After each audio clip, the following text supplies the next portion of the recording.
ஹாய்டா berries எல்லாரும் எப்படி இருக்கீங்க? நல்லா இருப்பீங்கன்னு நினைக்கிறேன். ஸோ நம்ம இன்னைக்கு என்ன பார்க்க போறோம்னா ஜூனியர் லவ் மூவியோட பார்ட் 18 தாண்டா பார்க்க போகிறோம்.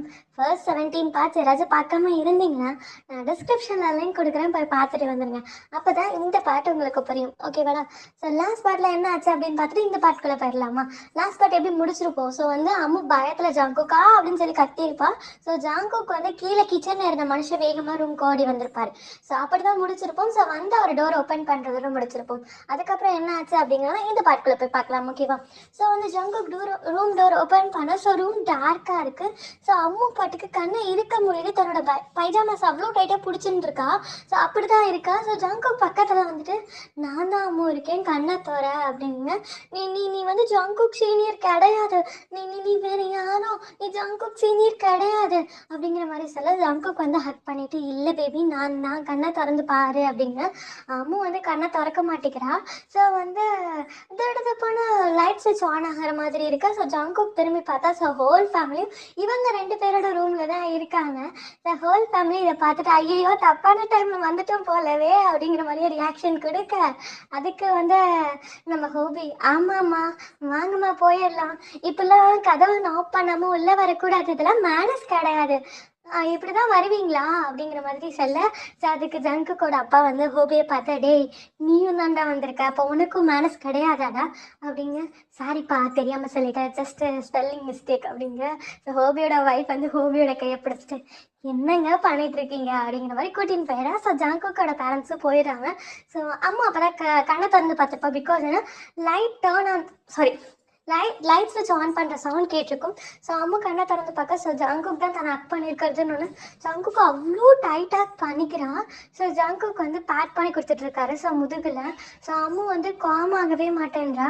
ஸோ அவன் வந்து பயத்தில் மூச்சு வாங்க ஆரம்பிச்சிருச்சு. ஸோ ஜங்குக் காம் பண்ணிவிட்டு ஒன்றும் இல்லைம்மா ஒன்றும் இல்லை ஒன்றுமே இல்லை அப்படின்னு. ஸோ அம்மு பாட்டுக்கு அவங்க சொல்லியிருப்பாங்களே அவள் காதில் சவுண்ட் கேட்டுகிட்டே இருந்திருக்கேன், நேவி ப்ளூ ஃப்ராக் பட்ட ஒரு பொண்ணு பேசுறது. ஸோ அதெல்லாம் சொல்கிறேன், என்னமோ நான் உண்மையை மறைக்கிறேன்னா அது சொன்னாது என் கண்ணுக்கு தெரியாதா, சொல்லாமல் நான் மறைச்சிட்டே இருந்தேன்னா என்ன இல்லை உங்களே ஏதோ பண்ணிடும் சொல்லுது ஜங்குக் அப்படிங்கிற மாதிரி சொல்ல. ஸோ நம்ம ஜங்குக் இருந்துட்டு ஒன்றும் இல்லை நீ ஏதோ ஒரு இல்யூஷன்ஸ் க்ரியேட் பண்ணிக்கிட்டாமோ, எதுவுமே இல்லைடா அப்படிங்கிற மாதிரி சொல்ல. நாங்கள் இத்தனை வருஷமாக இதே வீட்டில் தான் இருக்கோம், இந்த வீட்டில் எதுவும் இல்லை அப்படிங்க.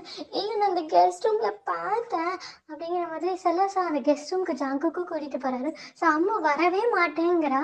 ஸோ வந்து ஆனாலும் ஜங்குக் வழக்க டைமாக கூட்டிகிட்டு போய் அங்கே பாரு எதுவுமே இல்லைடா அப்படின்னு சொல்லி லைட்டை ஸ்விட்ச் ஆன் பண்ணி காட்டுறாரு. ஸோ ஸ்விட்ச் ஆன் பண்ணி காட்டினா அந்த ரூமில் எதுவுமே இல்லை, அவ்வளோ ஒரு நீட் அண்ட் க்ளீனாக இருக்குது. ஸோ வந்து அம்மா அப்பையும் நம்ப மாட்டேங்கிறா. ஸோ ஜங்குக் வந்து ரொம்ப காமாக இருக்க ட்ரை பண்ண வைக்கிறாரு. ப்ளீஸ் ஒன்றுமே கிடையாதுடா ஒன்றுமே கிடையாது அப்படிங்கிற மாதிரி ரொம்ப வந்து பேசிகிட்டே இருக்க. ஸோ அம்மா ஓகே நாம் பார்த்த கோஸ்ட் மூவியோட இல்யூஷன் போல் அப்படிங்கிற மாதிரி நம்ம அம்மாவும் விட்டுறா. ஸோ அம்மாவையும் ஜங்கு கிச்சனுக்கு கூட்டிகிட்டு போய் தண்ணி எடுத்து கொடுத்து ஒரு பாட்டிலில் தண்ணியை ஃபில் பண்ணிக்கிட்டு எடுத்துகிட்டு மேலே வராங்க. ஸோ ரெண்டு பேரும் வந்து ரூமில் செட்டில்ட் ஆனோன்னு ஸோ நம்ம ஜங்குக் சரி தூங்குமா, நீ தூங்கின பிறகு நான் தூங்கிக்கிறேன்னு சொல்லிட்டு ஸோ நம்ம அம்மாவோட கையை பிடிச்சிட்டே உட்காந்துட்டே இருக்காரு. ஸோ அம்மா 4 மினிட்ஸில் தூங்கிடுறா. ஸோ ஜங்குக்கும் சரி அவள் தூங்கிட்டா போலன்னு சொல்லிட்டு அவரும் படுத்துக்கிறாரு. ஸோ தூங்கி ஒரு மணி நேரம் 2 மணி நேரம் ஆகும். ஸோ அம்மாவோட காதுகிட்ட யாரோ பேசுகிற மாதிரி இருக்கா, அதுவும் இல்லாமல் மூச்சு இழுத்து விட்டால் ஒரு மாதிரி இருக்கும்ல, ஸோ அந்த மாதிரி ஒரு சவுண்டோட பேசுகிற மாதிரி இருக்குது. என்ன அம்மு எல்லாத்தையும் உன் ஹஸ்பண்ட் கிட்ட சொல்லிட்ட போல, நான் சொன்னதை அச்சு பிசங்காம அப்படியே உன் ஹஸ்பண்ட் கிட்ட சொல்லிட்ட போல, நீ நல்லா இருப்ப போலவே, அப்படியே டயலாக் நான் எந்த டோனில் சொல்லணும் அதே டோனில் சொல்லியிருக்கேன். பேபி ஐம் வெயிட்டிங், நீ இப்போ உண்மையை வெளியே சொல்லிச்சோ அப்போ தான் நான் உன் கண்ணை விட்டு மறைவேன், ஞாபகம் வச்சுக்கோ அப்படிங்கிற மாதிரி சவுண்டு கேட்குது. ஸோ அம்மா இந்த வார்த்தை தூக்கத்தில் இருக்கும்போது பேசினா கேட்கல. ஸோ இந்த வார்த்தைகள்லாம் கேட்டு அவள் சடார்னு கண்ணு முழிச்சு பார்க்க ஸோ அந்த ஒரு உருவம் வந்து அதுக்கு இவருடைய பெட் கிட்ட அப்படியே நகர்ந்து போகுது. ஸோ அம்மு இதை பார்த்துட்டு இது உண்மை கிடையாது, இது இல்யூஷன்னு சொல்லி ஜங்குக்கு போய் ஹக் பண்ணி படுத்துக்கிறா. ஸோ வந்து அந்த அந்த ஒரு உருவம் இருக்குல்ல அது ஒரு ஸ்மர்க் பண்ணிட்டு போகுது. ஸோ நம்ம அம்மா இருந்துட்டு அது எதுவும் இல்லை நம்ம இல்யூஷன் அப்படின்னு சொல்கிறான். ஸோ ஜங்குக்கும் தூக்க கலக்கத்தில் கண்டுக்கல, அவரும் தூங்கிட்டாரா. அம்முவும் ஜங்குக்கு ஹக் பண்ணிட்டு தூங்கிடுறான். ஸோ வந்து என்ன ஆகுதுன்னா நெக்ஸ்ட் டைம் மார்னிங்கும் ஆக ஸோ வந்து ரொம்ப நேரம் ஆகுது. ஸோ அம்மு கீழே இறங்கி வரல. ஜங்குக் கீழே சீக்கிரம் வந்துடுறாரு. ஒரு 10 கிட்ட இருக்கும். ஸோ கீழே இசையும் டேங்கும் வந்து வெயிட் பண்ணிக்கிட்டே இருக்காங்க. எங்க அம்மு என்ன காணும்னு சொல்லிட்டு இசை வேகமாக மேலே ஏறி போக, ஸோ அம்மு வந்து க்யூட்டாக பேபி மாதிரி தூங்கிட்டு இருக்கா. ஸோ இசை பக்கத்தில் போயிட்டு அம்மு அம்மு அப்படி சொல்லி எழுப்ப, அம்மு வந்து பதறி அடிச்சுட்டு வந்திருக்கிறா. பிகாஸ் ஏன்னா அந்த உருவம் வந்துட்டு போனதுலேருந்தே தூக்கத்தில் அந்த உருவம் கிராஸ் பண்ணுற மாதிரியும் அந்த பெட்டை சுற்றி நடந்துகிட்டே இருக்க மாதிரியும் ஒரு ஃபீல் வந்து நம்ம அம்முக்குள்ளே இருந்ததுனால தூக்கமே வந்திருக்காது. விடிஞ்ச பிறகு தான் அவள் தூங்கியிருப்பா. அதாவது சன்லைட்டோடைய வெளிச்சம் வந்து வீட்டுக்குள்ளே பட்ட பிறகு தான் அவள் தூங்கியிருப்பா. ஸோ அதனால் இப்போ அவள் தூங்கிட்டு இருக்கா. ஸோ வந்து பேபி எந்திரிமா அப்படின்னு சொல்லி சொன்னோடனே அவள் பதறி அடிச்சு எழுந்திருக்கிறா. இசையை ஆக் பண்ணிட்டு அவ்வளோ எப்படி சொல்கிறதுனா அழ கிடையாது, பயத்தில் அந்த அந்த அது எப்படி சொல்கிறது உருவம் சொன்ன அந்த வேர்ட்ஸ் எல்லாம் மாறி மாறி மாறி மாறி மாறி வளரிக்கிட்டே இருக்கா. ஸோ இசைக்கு ஒன்றும் புரியல. சரி ஏதோ ஒரு கெட்ட கனவு கண்டு பார்ப்போல அப்படின்னுட்டு இவன் என்ன பண்ணானா, சரி ஃப்ரெஷ்அப் ஆகிட்டு வா, நான் இங்கேயே உட்காந்துருக்கேன் அப்படின்னு சொல்லிட்டு ட்ரெஸ் எல்லாம் எடுத்து கொடுக்க. ஸோ அம்மாவும் போயிட்டு ஃப்ரெஷ்அப்லாம் ஆகிட்டு வெளியே வரா. ஸோ வந்துட்டு என்ன ஆகுதுன்னா அவனும் ட்ரெஸ்லாம் வேர் பண்ணிட்டு கீழே போகிறாங்க. ஸோ கீழே போயிட்டு ஃபுட்டெல்லாம் சாப்பிட. ஸோ ஜங்குக்கு டேங்கு இசையை அம்மு 4 பேரும் வந்து அவங்க வீட்டுக்கு போகிறதா முடிவு. ஸோ எல்லாரும் என்ன சொல்லிட்டு போனாங்கன்னா, நாங்கள் போய் 2 or 3 hours கழிச்சு நீங்கள் வீட்டிலேருந்து கிளம்புங்க, அங்கே வந்து வர பொழுது பொண்ணு கேட்டு வர மாதிரி வாங்க, நாங்கள் ஸ்ருதியை கூட்டிகிட்டு போகிறோம் அப்படிங்கிற மாதிரி சொல்லி ஸ்ருதியையும் ஜங்குக்கு ஜிம்மினு டேங்கு அம்மு இசை எல்லாரும் போகிறாங்க. ஏஞ்சலும் கூட போகிறா. இவங்க எல்லாரும் போயிட்டுருக்காங்க. ஸோ போகிற வழியில் ஜங்குக் அண்ட் அம்மு மட்டும் தனி காரில் போயிட்டுருக்காங்க. மித்தவங்க எல்லாம் ஒரே காரில் போயிட்டுருக்காங்க. ஸோ நம்ம டேங் கேட்குறான் கார் டிரைவ் பண்ணிக்கிட்டே ஜிம்மில் பார்த்து, என்னடா உன் ஃப்ரெண்டுக்கு வீடியோஸ் பார்த்துட்டு இருந்தாலும் சூப்பராக தூக்கம் வரும் போலவே அப்படின்னு சொல்லிட்டு கேட்க, ஆமாம் உங்களுக்கு எப்படி தெரியும்? உங்களுக்கு ஒரு உண்மை தெரியுமா சீனியர்? எங்களுக்கு எங்கள் ப்ரொஃபஸர் நடத்தும் போது சூப்பராக தூக்கம் வரும். எனக்கும் இசைக்கெல்லாம் அவங்க நடத்துறது அப்படியே தாலாட்டு மாதிரி இருக்கும். எப்பெல்லாம் லெசன் தியரி லெசன்லாம் நடத்துகிறாங்களோ செம்மையாக லாஸ் பெஞ்சில் பார்த்து தூங்குவோம் தெரியுமா அப்படிங்கிற மாதிரி தான் டேங் கிட்ட சொல்ல டேங் சிரிக்கிறாரு. ஸோ சரி அப்படிங்கிற மாதிரி வீட்டுக்கும் ரீச் ஆயாச்சு. ஸோ வீட்டுக்குள்ள வந்துட்டு நம்ம டேங் இசை ஜங்குக்கு அம்மு ஏஞ்சல் ஜிம்மின் ஸ்ருதி எல்லாரும் உள்ளே போக. ஸோ ஸ்ருதியை பார்த்தோன்னா ஸ்ருதியோட அப்பாவுக்கு அவ்வளோ கோவம் வருது. பிகாஸ் ஏன்னா நம்ம ஜிம்மின் என்ன சொல்லி கூப்பிட்டு வந்திருப்பான்னா, நான் அந்த பையனை கூட்டிகிட்டு வந்துடுறேன், ஸோ ஸ்ருதி எதுவும் திட்டாதீங்க அப்படிங்கிற மாதிரி சொல்லி கூட்டிகிட்டு வந்திருப்பாரு. ஸோ இப்போ வந்து ஸ்ருதி தனியாக வந்திருக்கிறத பார்த்தா அவங்க அப்பாவுக்கு கோவம் வந்துருச்சு. உன் லைஃபையே கெடுத்துக்கிட்டேன், உன் லைஃபை கெடுத்துக்கிட்டது பத்தாதுன்னு சொல்லி என் பேரை கெடுத்துட்டேன். என் பேர் போனால் போயிட்டு போகுது, உன் லைஃப் போயிடுச்சு ஸ்ருதி. எனக்கு என் பேரோட நீ ரொம்ப முக்கியம். நீ ஹர்ட் ஆகி நின்றுட்டு இருக்க. உன்னோட லவர் ஏமாத்திட்டான் தானே? அவன் இப்போ நீ இருந்த இடத்துல போய் பார்த்தா இல்லை தானே? ப்ளீஸ் அம்மு உன் லைஃப்பை கெடுத்துக்காதடா, யாருன்னு சொல்லு. அப்பா போய் அவங்க கிட்ட கேட்டு உன்னை சேர்த்து சாரி ஸ்ருதி சொல்லு. அப்பா போய் கேட்டு, நான் ஸ்ருதியை தான் ஒரு டைம் தெரியாமல் பேர் மாற்றி சொல்லிட்டேன், ஐம் சாரி ஓகேவா?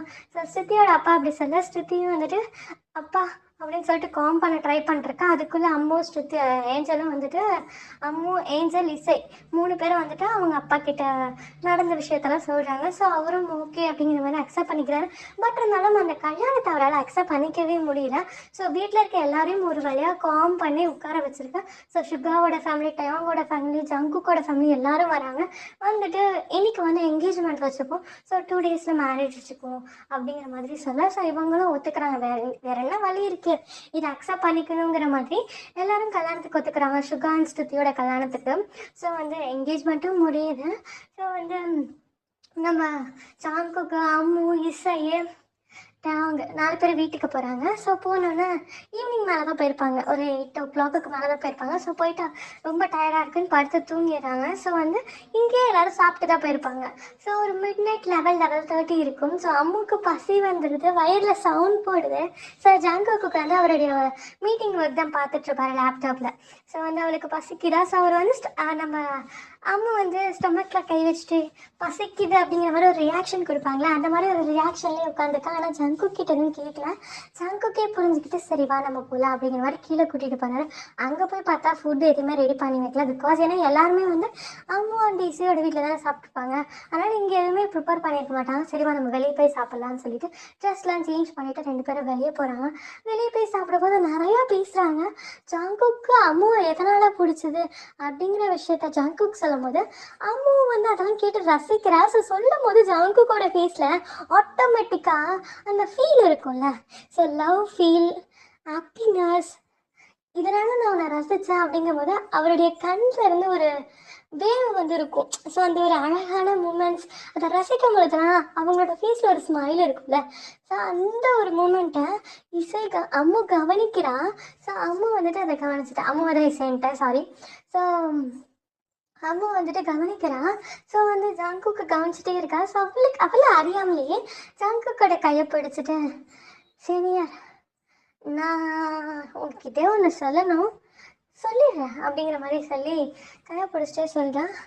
சீனியர், இது நான் உங்ககிட்ட சொல்ல மாட்டேன்னு நினச்சிட்டேன் லைஃப் லாங். நீங்கள் எனக்கு ஹஸ்பண்டாக கிடைச்சதுக்கு நான் கிடைப்பீங்கன்னு எதிர்பார்க்கல, கிடைச்சிருக்கீங்க, நான் ரொம்ப சந்தோஷப்படுறேன். பிகாஸ் ஏன்னா உங்கள் மேலே எனக்கு காதல் இருக்குது. உங்கள் மேலே நான் வச்சிருக்க காதலை விட உங்கள் கோபம் எனக்குள்ளே ஏற்படுத்தியிருக்க பயம் அதிகமாக இருக்குது. அதனால தான் என்னால் என் லவ்வை உங்ககிட்ட எக்ஸ்ப்ரெஸ் பண்ண முடியல சீனியர் அப்படிங்கிற மாதிரி அவள் மெல்ட் ஆகிருப்பா. அதாவது ஜங்குக்கோட ஃபேஸில் தெரியிற லவ்னால அம்மு தன்னை அறியாமல் அவன் மனசில் இருக்க லவ்வை எக்ஸ்ப்ரெஸ் பண்ணுறான். ஜங்குக்கு செம்ம ஹாப்பி. ஜங்குக்கு வந்து ரியலி உண்மையாலுமே வா நீ என்னை காதலிக்கிறியா அப்படிங்கிற மாதிரி கேட்கும்போது அவள் ரியாலிட்டிக்கு வரா. ஸோ அவள் இப்போ தான் சுயநனவுக்கு வந்துட்டு அவள் கையை எடுத்துடுறான். ஸோ ஜங்குக்கு புரியுது இவ தன்னை அறியாமல் தன்னோட லவ்வை எக்ஸ்ப்ரெஸ் பண்ணியிருக்கா அப்படிங்கிற மாதிரி புரிஞ்சுக்கிட்டு, அம்மு நீ என்னை லவ் பண்ணுறேன்னு சொன்னதே போதும். ஸோ நான் உனக்கான ஸ்பேஸ் கொடுக்குறேன். ஸோ என்னை பற்றி நீ நல்லா புரிஞ்சுக்கோ, அதுக்கப்புறம் நானும் நீ லைஃப் லீட் பண்ணிக்கலாம். ஸோ வந்துட்டு அப்படிங்கிற மாதிரி சொல்கிறாரு. ஸோ அம்முக்கும் செம்ம ஹாப்பி. ஸோ வந்து நம்ம ஜங்குக்கு வந்து ஊட்டி விட்டுட்டு இருக்காரு. ஸோ ஃபுட்டு ஊட்டி விட்டுட்டு இருக்காரு அம்முக்கு. அம்மும் ஜங்குக்கு ஊட்டி விட்டுட்டு இருக்காங்க. நிறைய பேசுகிறாங்க. ஸோ பேசி முடிச்சுட்டு வீட்டுக்கு வந்தா ஸோ வந்து நம்ம அம்மு நல்லா படுத்து தூங்கிடுறா. ஸோ ஜங்குக்கும் தூங்கிடுறாரு. ஸோ அம்முவோட காதுகிட்ட வந்து அதே குரல் திரும்ப கேட்குது. நீ உண்மையை சொல்லிட்டியா இல்லையா?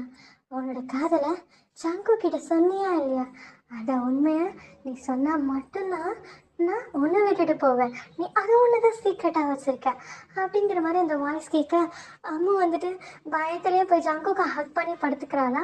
ஸோ ஜங்குக்கு வந்து அவள் தூக்கத்துலேருந்து எழுந்திருக்கல, ஆனால் தூக்கத்துல இதெல்லாம் கேட்டுட்டு பயந்துட்டு போய் ஜங்குக்கு ஹக் பண்ணியிருப்பான். ஸோ ஜங்குக்கு இன்னைக்கு தூக்கம் வந்திருக்காரு. ஸோ வந்துட்டு அவர் ஒரு மாதிரி அந்த அரை தூக்கத்தில் இருப்பாங்கன்னு சொல்லுவாங்கள்ல. ஸோ அது மாதிரி தான் ஜங்குக்கு வந்து அரை தூக்கத்தில் இருந்திருப்பாரு. ஸோ ஜங்குக்கு வந்து நம்ம அம்மு வந்து ஹக் பண்ணோன்னா கண்ணு வீழ்ச்சி பார்த்தா அம்மு கிட்ட ஏதோ நிற்கிற மாதிரி இருக்கு. ஸோ அதாவது அம்மு சைடு நிற்கிற மாதிரி இருந்திருக்கும். ஸோ அவர் என்ன பண்ணுறாருன்னா அம்மு வந்து கீழே நகர்த்தி படுக்க வச்சுட்டு ஹக்கில் வந்து பிரேக் பண்ணிட்டு ஸோ அவர் எந்திரிக்கான்னு ட்ரை பண்ணும்பொழுது அந்த ஒரு உருவம் வருதுக்குள்ள சொல்லிட்டு கிராஸ் பண்ணும். ஸோ வந்து என்ன பண்ணுறாருன்னா ஜங்குக்கு வேகமாக போயிட்டு அந்த உருவத்தை பிடிச்சிடுறாரு. அந்த உருவம் வந்துட்டு ஜங்குக்கு தள்ளி விட ட்ரை பண்ணுது. பட் இருந்தாலும் ஜங்குக்கு தள்ளி விட முடியல அந்த உருவத்தினால. ஸோ ஜங்குக்கு நீ யாரு? நீ வந்து கோஸ்ட்ல எனக்கு நல்லா தெரியும், நீ யாரு சொல்லு அப்படிங்கிற மாதிரி சொன்ன. ஸோ வந்து ஜங்குக் பேசிட்டே இருக்கும்போது ஜங்குக்கோட ஃபேஸில் ஏதோ விழற மாதிரி இருக்கு. ஜங்குக் தள்ளி விடுறாரு. ஸோ ஜங்குக் தள்ளி விட்டுட்டு யாரை நீ சொல்லு அப்படிங்கிற மாதிரி சொல்ல, ஜங்குக்கு விட்டுறா, ஏன்டா இப்படி டைட்டாக பிடிச்சிருக்க, பாலிக்குதுரா, மூச்சை விட முடியல, விட்டுறா, ஓடலாப்பா உங்ககிட்ட சொல்ல வைக்கிறதுக்குள்ள நான் பரலோகம் போயிடுவோம் போலவே அப்படிங்கிற மாதிரி கேட்குது. ஸோ ஜங்குக்கு வந்து சரி வெளியே வா, ஆனால் நீ எனக்கு தெரிஞ்ச யாரோ ஒருத்தர் தான் அப்படிங்கிற மாதிரி வெளியே கூட்டிகிட்டு போயிட்டு அந்த கெஸ்ட் ரூமில் உட்கார வச்சு லைட்டு போட்டால் அங்கே உட்காந்துருக்கிறது நம்ம ஆரம்ப பார்த்தோம். ஜங்குக்சி அயோங் என்ன அயோங் இது அப்படிங்கிற மாதிரி கேட்க, ஸோ டேங்கும் என்கிட்ட ஜின்னுக்கிட்ட ஹோபிக்கிட்ட சொல்லிக்கிட்டு இருந்தான். ஸோ உனக்கு ஓ மேலே அம்முக்கு லவ் இருக்கா, ஏன்னா ஃப்ளைட்டில் வந்துட்டு அம்மு உங்ககிட்ட சொல்கிறத அவன் கேட்டிருக்கான் அப்படிங்கிற மாதிரி சொல்ல, என்ன அப்படிங்கிற மாதிரி நம்ம ஜங்குக்கும் கேட்க, ஆமாம் ஆக்சுவலி அவன் ரெஸ்ட் ரூம் போகிறதுக்கு முன்னாடி அவன் உன்னை வந்து நீ அவள் தோல்ல சாஞ்சிருந்தியா, ஸோ அதை பார்த்துருக்கான். ஸோ ஏதாச்சும் பேசுவாளோ என்னமோன்னு சொல்லிட்டு அவங்க என்ன பண்ணியிருக்கான்னா தன்னோட மொபைலில் கால் பண்ணி ஸோ உன்கிட்ட வர மாதிரி வந்து நம்ம உன்னோட ஷர்ட் பேக்கெட்குள்ளேயும் அந்த ஃபோனை போட்டுட்டு போயிருக்கான். காலிலே இருந்திருக்கான். அவள் தான் சொல்லியிருக்கா, எனக்கு உன் மேலே காதல் அதிகமாக இருக்குது, அந்த காதலை விட உன் மேலே இருக்க பயம் அதிகமாக இருக்குன்னு சொல்லியிருக்கா. ஸோ அதை வெளியே சொல்ல வைக்கணும்னு ட்ரை பண்ணோம். இது வந்து என்கிட்ட சொல்லும் போது நாங்கள் இந்த பிளான் பண்ணோம். ஸோ இது ஒரு ட்ரையாக இருக்கட்டும் அப்படிங்கிற மாதிரி சொல்ல, அப்போ நேற்று நைட்டு அம்மு பார்த்தது உங்களவா அப்படிங்க. ஆமாம், ஆக்சுவலி இந்த ஐடியா யார் கொடுத்தது, வேற யார், எங்கள் அண்ணன் ஜின்னு தான் கொடுத்தான் அப்படிங்கிற மாதிரி நம்ம ஆரம்பிச்சல இந்த கேர்ள் கெட்டப் போட்டு கொஞ்சம் கோஸ்டி மூடில் கொஞ்சம் அவளை பயம்படுத்தலான்னு சொன்னான். பிகாஸ் ஏன்னா அம்முக்கு கேர்ள்ஸ்னால் பயங்கிறது எங்கள் எல்லாருக்குமே தெரியும். அதனால தான் அப்படிங்கிற மாதிரி ஸோ ஆரம்பிச்சல. ஸோ ஜங்குக்கு வந்து சொல்கிறான். ஸோ அவள் பயத்தினால என்கிட்ட காதல் சொன்னது வந்து எப்படி சொல்கிறது, அவன் என்கிட்ட காதல் சொன்னது ஓகே, பயத்தினால தான் அவன் என்கிட்ட காதல் சொன்னான் அப்படிங்கிற மாதிரி நினைக்கும் போது எனக்கு கொஞ்சம் கஷ்டமாக இருக்குது. பயம்படுத்தாமல் இருந்திருக்கலாம்ல ஹயாம் அப்படிங்கிற மாதிரி கேட்குறான். ஸோ அதுக்கு வந்து ஆரம்பி சொல்கிறாரு, பயத்தில் காதல் வெளியே வந்துச்சுல, அந்த காதல் வெளியே வந்துச்சா இல்லையாங்கிறது தான் முக்கியம். பயம் இன்னிலேருந்து அவளுக்கு போயிடும். ஆக்சுவலி அவங்ககிட்ட லவ் சொல்லிட்டாளா அப்படிங்கிற மாதிரி ஆமால, இப்போ தானே சொன்ன பயத்தினால காதல் வெளியே வந்துருச்சுன்னு. வா ஐம் ஹாப்பி ஃபார் தட் அப்படிங்கிற மாதிரி அவர் ரொம்ப சந்தோஷப்படுறாரு. சந்தோஷப்பட்டுட்டு ஓகே இந்த லவ் அவள் அக்செப்ட் பண்ணிக்கிட்டா போல, அப்போ உங்ககிட்ட எக்ஸ்போஸ் பண்ணிட்டா போல, இதுக்கு மேலே இந்த கெட்டப் நான் போட மாட்டேன் அப்படிங்கிற மாதிரி ஆரம் சொல்கிறாரு. ஸோ ஆரமும் ஜங்குக்கும் பேசிகிட்டு இருக்கேன், வெளியே ஒரு உருவம் கேட்டுட்டு கிளாப் பண்ணிக்கிட்டே உள்ளே வருது. ஸோ அது யாருன்னு நம்ம நெக்ஸ்ட் பார்ட்டில் பார்த்து தெரிஞ்சுக்கலாம். பிடிச்சிருந்தா லைக் பண்ணுங்கள், ஷேர் பண்ணுங்கள், கமெண்ட் பண்ணுங்கள், மறக்காமல் சப்ஸ்கிரைப் பண்ணிவிட்டு பெல் ஐக்கானை டச் பண்ணி போங்கடா. பாய்டா, டேக் கேர்.